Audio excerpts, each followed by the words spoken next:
क्या है इसमें, कुछ समझ में ही नहीं आ रहा है, कौन सा पार्ट कौन सा भाग किधर दिया है, वगैरह कोई कुछ समझ ही नहीं आ रहा है। चलो सर के पास चलते हैं। चलो मैडम सर, कमिंग। मैं कमिंग। क्या हुआ श्वेता और नंदिनी स्क्वायर? दो नंदिनी है ना, दोनों नंदिनी हो तो दोनों नंदिनी नंदिनी स्क्वायर हो गए। मराठी के पेपर में सर ये हमको इसमें ग्रामर समझ में नहीं और आ रहा है समझ नहीं गद्य आ रहा है। पद्य का। अच्छा, मतलब पूरा कंफ्यूज हो। हाँ। ठीक है, चलो आज कंफ्यूजन दूर करते हैं। सबसे पहली बात तो एक पेन का जुगाड़ हो जाए। चलो पेन नहीं होगा तो भी चलेगा, पेन अगर एक मेरे पास हो जाए इधर।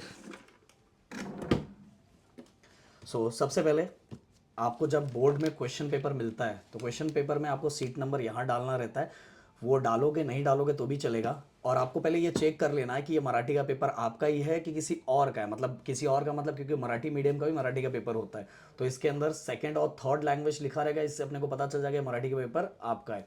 अब इसके बाद देखो, इसमें क्लियरली ये लिखा हुआ कि आकृति को किससे ड्रॉ करना है, पेन से। बहुत बार आप लोग क्वेश्चन पूछते रहते हो कि सर ये किससे ड्रॉ करना है, पेंसिल से, पेन से। अब यहाँ क्लियरली दिखोगे कि देखोगे किससे लिखा हुआ है, पेन से ड्रॉ करना है। अब मैं सबसे पहले आता हूँ विभाग 1, जो आपका क्या होता है, गद्य विभाग। और एक चीज और स्पेशल बताना चाहूंगा, एक वीडियो और लेके आ रहा हूँ आप लोगों के लिए, जो है पेपर प्रेजेंटेशन। क्योंकि आप ये पूरा भी समझ जाओगे, बट पेपर में जैसे देखो, अगर हम तैयार होते हैं तो तैयार होने के बाद हम मेकअप भी क्यों करते हैं?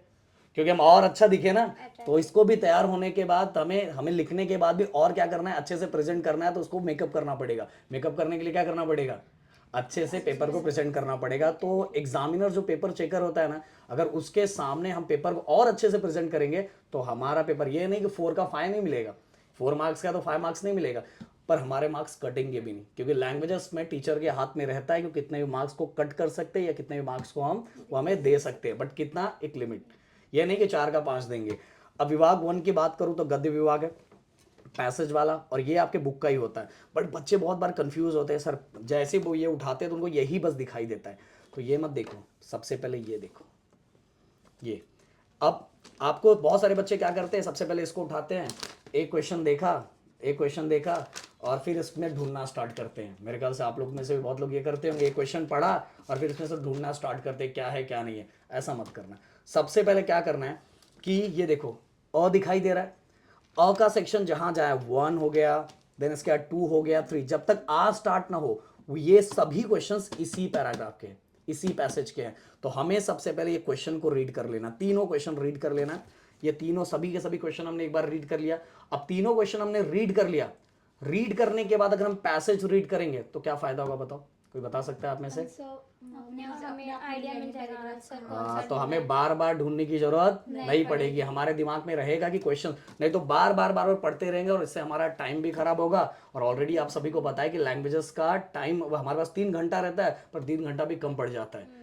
ओके, जब आपको लिखना नहीं है तो आपके लिए कम है, पर जिसको लिखना है उसके लिए टाइम बहुत ज्यादा कम पड़ जाता है। बट आपको सही तरीके से लिखने आता है तो भी आपका टाइम बच जाएगा। ओके, तो ये हो गया। तो इससे हमें ये पता चलता है कि अ का जहां जहां नंबर दिया, सेकेंड, थर्ड, ये सब किसका है, ये वाले पैराग्राफ का है। और इसको हमें पढ़ना है और पढ़ के क्या करना है, आंसर देना है। और जैसा यहाँ लिखा हुआ है ये सेम टू सेम ऐसी आकृति बनानी है। ये नहीं कि सर मुझे ना ये रेक्टेंगल पसंद नहीं है, सर मैं सर्कल बहुत अच्छा ड्रॉ करती हूँ। तो आपके पसंद या नापसंद से यहाँ नहीं चलेगा, आपका पसंद या ना, ये जो बनाया यही ड्रॉ करना है। अब आ गया आ। अब आ देखो, देन इसके बाद आ का सेकेंड और थर्ड, ये सब क्वेश्चन कौन से पैराग्राफ के होंगे, ये वाले पैराग्राफ। जब तक नया ई स्टार्ट ना हो जाए तब तक इसी पैराग्राफ के। तो सबसे पहले क्या करना है, पैराग्राफ, पहले क्वेश्चन पढ़ोगे, पहले क्वेश्चन पढ़ोगे कि पहले पैराग्राफ? क्वेश्चंस। हाँ, पहले क्वेश्चंस पढ़ोगे नंदिनी, पहले क्या पढ़ोगे, क्वेश्चंस। पहले क्वेश्चंस पढ़ोगे, क्वेश्चंस पढ़ोगे, फिर इसके बाद पैराग्राफ पढ़ना, जिससे आपको बार बार वो चीजें करने की जरूरत नहीं पड़ेगी। अब इसके बाद आते हैं अपठित गद्य। अपठित गद्य मतलब जो हमारे बुक का नहीं है, जो आप बोलते हो ना घर पे बाहर से आया है, तो ये बाहर से आया है, बाहर से आया। अब इसके अंदर हमें फिर से वही सेक्शन, जहां तक ई का 1 2 3 जब तक दिया रहे तब तक वो किसका है, इसका वाला है। तो फर्स्ट, सेकेंड, और इसके बाद अब यहां नहीं, ओनली फर्स्ट और सेकंड को हमें इससे पढ़ के क्या करना है, कंप्लीट करना है। जैसे यहां दिया हुआ है ऐसा ही लिखना है, और इसके नीचे 2 हमें क्या करना है, कंप्लीट करना है। इसके बाद जोड़े अलावा इसमें से इसको देखना है। बट एक बार हमने इसको क्वेश्चन पढ़ लिया और इसको एक बार पढ़ा तो हमें क्या फायदा होगा, हमें पहले ही पता रहेगा, हमें 10 बार रिपीट करने की जरूरत नहीं पड़ेगी। अब आगे आ जाते हैं, पद्य विभाग मतलब पोएम। आप में से बहुत सारे बोलेंगे अरे सर ये तो सामने दिया है, बस चीटिंग ही तो करना है, इधर उठा के इधर रख देंगे। ये आप इसके अंदर अच्छे से कर सकते हो, एक बार हो भी सकता है, बट अगर पोयम को सेम टू सेम उठा के रखोगे ना तो आप सोच रहे हो ना सिस्टम गड़बड़ हो जाएगा। तो आपको क्या करना पड़ेगा, मेरा सजेशन यही है कि जो पद्य विभाग होते हैं उनके क्वेश्चंस जो आपके नवनीत का डाइजेस्ट या 21 है उसके आंसर पहले से ही लर्न करके रखो। अगर आंसर आपने लर्न करके रख लिया तो अब यहाँ प्रॉपर तरीके से क्या दे पाओगे आंसर, नहीं तो आप पोयम का ही उठा के सेम टू सेम पोयम की लाइन उठा के दोगे। समझ में आ रहा है कि नहीं? जैसे मैंने बार बार बताया कि हनी सिंह का वो सॉन्ग याद है ना, 4 बोतल वोट का काम मेरा रोज, उसका मतलब वो नहीं होता, हनी सिंह ने बोला कुछ और था, लोगों ने समझा कुछ और है। तो यहाँ अगर ये सेम टू सेम उठा के रखोगे ना तो इनकी मीनिंग सेम नहीं मिलेगी। इनको कैसे एक शब्द बना के लिखना है, समझ में आए? तो अब देखो यहाँ अ का पार्ट है, अ का पार्ट कहाँ तक, ये किससे रिलेटेड कहाँ तक रहेगा, 1 2 3 4। हाँ एक चीज और मुझे बताना था जो मैं बताना भूल गया, मैं अभी बता देता हूँ। देखो जैसे स्वमत है, स्वमत इसका ही स्वमत है।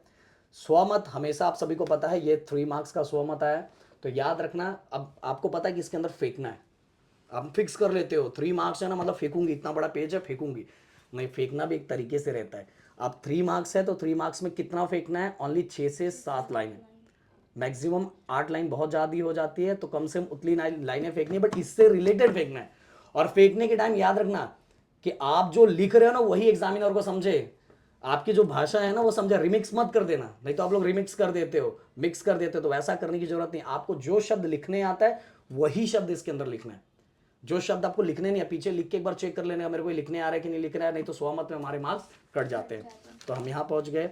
हाँ ये मैंने बता दिया, first second third fourth, okay, ये सब इससे रिलेटेड ही है।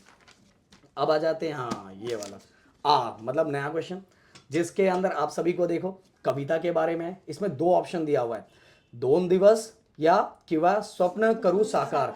ये दोनों में से कोई एक हमें ऑप्शन लेना और 2 सबको पॉइंट वाइज लिखना है। कवितेचे कवि या तो कवित्री जो भी होंगे उनका लिखना है, कवितेचे विषय क्या है वो आपको पता रहना चाहिए। फिर इसके बाद ये देखो 2 इसका दिया, अगर आपने 2 दिवस एक बार जो अगर ये लिखना है तो ये इसका पूरा लिखना पड़ेगा, अगर स्वप्न करूं साकार तो इसका लिखना पड़ेगा, तो दोनों में से कोई एक ही लिखना है। तो देखो लिखा है प्रस्तुत कवितेतील दिलेले 2 ओळीचे सरळ अर्थ लिहा, तो ये जो दिया हुआ है उसका सरल अर्थ लिखना है, पर ये जो दिया है इसका, अगर ये वाला आप सिलेक्ट किए हो तो इसका लिखना है। इसके बाद इसके अंदर आपको जो ये आपको पता रहना चाहिए, देखो कविता जब भी कर रहे हो तो उसके अंदर आपको क्या पसंद था क्या पसंद नहीं था वो आपको याद रहना चाहिए। ये राहुल सर ने आपको बताया होगा ये चीजें। इसके बाद शब्दांश अर्थ लिया, अगर ये वाला आपने सेलेक्ट किया तो इसका अर्थ लिखना है। ये नहीं आपने आधा ये लिखा, नहीं सर ये अच्छा नहीं लग रहा है सर, इसका कलर मेरे को अच्छा नहीं लग रहा है, कलर वही है, ये वाला फिर लेने का। पर ये अगर ये आधा करो आधा ये करोगे तो मार्क्स नहीं।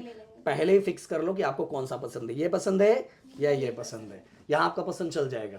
अब चलो स्थूल वाचन। स्थूल वाचन के बारे में दोस्तों मैंने आपको पहले से ही बताया होगा, फर्स्ट सेकेंड थर्ड तीनों में से कोई भी 2 लिखना है, तो तीनों एक बार पढ़ लो, तीनों एक बार पढ़ के रख लो। तीनों में से आपको कौन ज़्यादा अच्छा आता है, कौन सा ज़्यादा अच्छा आता है वो आप कर सकते हो, और अपने चैनल पे ऑलरेडी डाला हुआ है। और आप तो अपने ऑफलाइन के बच्चे हो, मुझे पता है हम लोग ऐसी वीडियो क्रिएट कर रहे हैं आपको पता है, बट गाइस इसके थ्रू ना आपको बहुत अच्छी तरीके से समझ में आ रही है। इन लोगों को सब कुछ पता है, ये बस ना समझने का नाटक कर रहे हैं जो क्लियर बता देता हूँ। तो तीनों में से कोई भी 2 करना है। इसके बाद गाइस ये देखो टीपा लिया है, अगर ये लिख रहे हो तो सेम टू सेम इस तरह से बना के आपको क्या करना है उसको एक्सप्लेन कर रहे हैं। अब भाषा अभ्यास मतलब आपको ग्रामर की सभी चीज़ें जो लिखी हुई है, जैसे इसमें फक दोन, तो तीनों में से देख लो कौन सा जो आपको आता है, ऐसा नहीं तीनों फेंक दो, जो सबसे अगर सेकंड और थर्ड आ रहा है तो सेकंड और थर्ड पहले लिखो। ये सोचोगे सर सबका सब लिख देती हो, जो अच्छा हुआ एग्जामिनर चेक करके देगा, ऐसा नहीं करना, जो आता है वो लिखो। एग्जामिनर को पेपर चेक करने में जितना आराम रहेगा ना उतना ज़्यादा अच्छा है। आप कुछ भी लिखे जा रहे हो, पता चला हो लड़ाई झगड़ा कर कुछ भी करके आया होगा तो आप पे पूरा गुस्सा निकाल देगा, इसलिए उसको सिंपल प्रेजेंट करके देना है। आगे सब कुछ ये ग्रामर ही है, और पूरा का पूरा ग्रामर हमने अपने उस पर करवाया हुआ है। विराम चिन्ह हो गया, फिर लेखन नियमानुसार लेखन जो लिखना है, फिर इसके बाद उपयोजित लेखन। उपयोजित लेखन मतलब पत्र लेखन हो गया। पत्र लेखन में देखो राहुल सर ने आपको बताया विनंती, अभिनंदन और मांगनी। तो आपको बोला है कि विनंती और मांगनी ये औपचारिक और अनौपचारिक 2 तरह के पत्र होते हैं। औपचारिक पत्र में मार्क्स मिलने के ज्यादा चांसेस होते हैं क्योंकि वो फॉर्मेट वाइज होता है, और फॉर्मेट वाइज जो भी चीजें होती है उसमें मार्क्स ज्यादा। अगर रूल कहीं भी फॉलो करते हो तो लाइफ में कभी फंसोगे नहीं, रूल नहीं फॉलो करके कुछ भी करते हो तो फंसने के चांसेस है कि नहीं? ये हमारी लाइफ में भी है, इसमें भी है, समझ में आया? चलो आगे। अब इसके बाद इसमें भी देख लो, इसमें भी ऑप्शन दिया हुआ है जाहिरात, बातमी एंड कथा लेखन। तो आप मुझे बताओ, वैसे तो आपको देख के ही समझ में आया, तीनों में से कौन सा लिखने के लिए बोला गया ज़्यादा फॉर्मेट वाइज? जाहिरात लेखन, बातमी, दो लिखना है, तीन में से कोई भी दो। तो तीन में से दो कौन सा लिखोगे आप लोग? जाहिरा और बातमी। देखो पता है इनको। ओके, और गाइज आपकी जो मर्जी करे ना वो लिख सकते हो। मेरे इधर मैंने फिक्स करके रखा है कि तीनों में से दो वही लिखना है, समझ में आया? अब आते हैं हम आपके एसी के ऊपर जो निबंध है, उस निबंध में भी टोटल प्रसंग लेखन, आत्मकथन और वैचारिक। तो बच्चों को बोला गया कि सबसे अच्छा फेक आप किस में सकते हो पता है? वैचारिक में, वैचारिक में। और बाकी सब में फेंकोगे ना तो गड़बड़ हो सकता है बहुत बार, इसीलिए इसमें ज़्यादा अच्छा चांस रहता है। इसमें आप लिखोगे तो ज़्यादा मार्क्स मिलने के चांसेस रहते हैं। जैसे अगर 8 मार्क्स का क्वेश्चन है तो एटलीस्ट आपको ये नहीं सर फिक्स कर लिया 8 मार्क्स मतलब 4-5 पेज फेंकूंगी, ऐसा नहीं। एटलीस्ट जो लिख रहा, मैंने बोला कि जो शब्द आपको लिखने आ रहा है वही शब्द चूज करना है, एक्स्ट्रा नहीं। अगर मान लो किसी के बारे में आत्मकथन आ जाता है, अगर उसके बारे में आपको कुछ पता नहीं है, या तो कुछ ऐसा मतलब किसी बायोग्राफी आ जाती है तो आपको पता नहीं है, तो उसका ईयर कुछ भी लिख दोगे, कब उसका जन्म हुआ था आप कब जन्म बना दोगे, तो चलेगा क्या? नहीं चलेगा। वैचारिक पत्र ज़्यादा अच्छा रहता है, जो आप लिखोगे तो ज़्यादा, तो इसलिए ये ऑप्शन इसमें हम अच्छे से कर सकते हैं। अब बहुत सारे स्कूलों में ये बोला जाता है कि निबंध लेखन पहले लिख दिया करो, बोला जाता है। Yes sir. ओके, तो मेरा सजेशन ये रहेगा कि जैसा इसमें दिया हुआ है, और ये बनाने वाले बहुत टैलेंटेड हैं, उन्होंने जो बनाया ना बहुत टैलेंटेड है, तो उनके टैलेंट को हमें कम नहीं करना है। तो हमारा पेपर जैसा इसमें जिस पैटर्न वाइज दिया है वैसा ही लिखना है। मान लो आप टीचर होते हैं, आप एग्जामिनर होते हैं, ऐसा मान लो कि एग्जामिनर होते हैं और आपको पेपर चेक करने के लिए आता है, आप उल्टा सीधा कुछ भी लिखते हैं, सेकंड वहाँ लिखा है, फर्स्ट यहाँ लिखा है, तो क्या आप इनको मार्क्स देते? नहीं। आपको थोड़ा गुस्सा आता ना पेपर चेक करने में कि मेरे पैटर्न ऊपर नीचे हो हाँ, तो आपको गुस्सा आता है ना, आप बोलते मैं क्यों दूं, मेरे को कौन सा ये मिठाई का डब्बा बेचने वाले, ऐसा तो नहीं है ना। नहीं। अगर बेचने वाले होते तो हम मार्क्स ज्यादा दे देते, नहीं, पर मुझे शक है आप दे देते। बट फिर भी देखो एक चीज, जैसा अपने को पेपर में दिया उसी वाइज करना है। मैं हमेशा ये निबंध पहले लिखने से मना इसलिए करता हूँ, ऐसा कोई रूल नहीं है कि आप लिखोगे तो मार्क्स नहीं मिलेगा। मैं क्यों मना करता हूँ? क्योंकि देखो ये सभी चीजें अपने मन से सोच के लिखने की होती है, तो इसको हम टाइम ज्यादा देते हैं। अगर हमने इसको स्टार्टिंग में 1-1.5 घंटा टाइम दे दिया तो बाकी का 1.5 घंटे में हो जाता है, बट हमारे दिमाग में बैठा रहे 1.5 घंटा बचा हुआ है, फिर हम स्पीड बढ़ाएंगे, और स्पीड बढ़ाएंगे तो हमारी हैंड राइटिंग भी खराब होगी, और हैंड राइटिंग खराब होने के साथ हमारा कॉन्फिडेंस भी गिरेगा। पर अगर हमने, क्योंकि ये सब इसके पहले वाली चीज़ें बहुत छोटी छोटी होती है, बहुत पहले खत्म हो जाता, मान लो ये इस लेखन के पहले की सभी चीज़ें 1 घंटे में ही खत्म हो गया, फिर हमारा कॉन्फिडेंस बढ़ जाएगा। 2 घंटे में ये लिखना है तो मैं बहुत अच्छी तरीके से लिखूंगी, तो आपका कॉन्फिडेंस क्या हो जाएगा? बढ़ जाएगा। इसीलिए मैं हमेशा ये सजेशन देता हूँ कि ये जो होता है निबंध, हमेशा कहाँ लिखने का? निबंध हो गया, पत्र हो गया, ये सभी कब लिखने का? बाद में।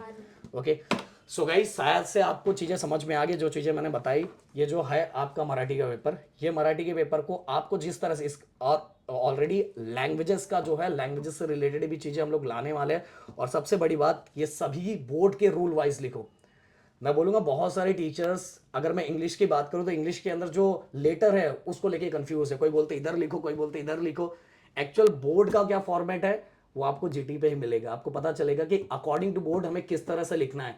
तो भाई आज शाम को 7:30 बजे मिल जाना हवेली पे, हवेली मतलब अपने चैनल पे, जिसके ऊपर हम बहुत सारी चीज़ें आपको बताएंगे जिससे आपको बहुत ज़्यादा हेल्प होगा। देखो लर्न करने से ही कुछ नहीं होता, लास्ट टाइम पे ना दाव असली वो खेलना चाहिए जिससे हमारा रास्ता और आसान हो जाए।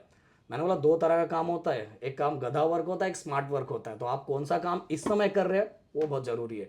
एक टॉपर, एक रट्टू टॉपर होता है, एक ऐसा टॉपर होता है जो कम पढ़ के भी बहुत अच्छा स्कोर करता है। तो आप डिसाइड करोगे आप किस टाइप के टॉपर हो। सो गाइस एक चीज़ और, वीडियो का लिंक मैंने डिस्क्रिप्शन में डाला हुआ है, वो वीडियो पर जाके शेयर कर देना, क्योंकि वो वीडियो शाम को 7:30 बजे हम आपको वहीं मिलेंगे। तो मिलते हैं नेक्स्ट वीडियो में। Thank you so much guys, जय हिंद एंड जय महाराष्ट्र दोस्तों।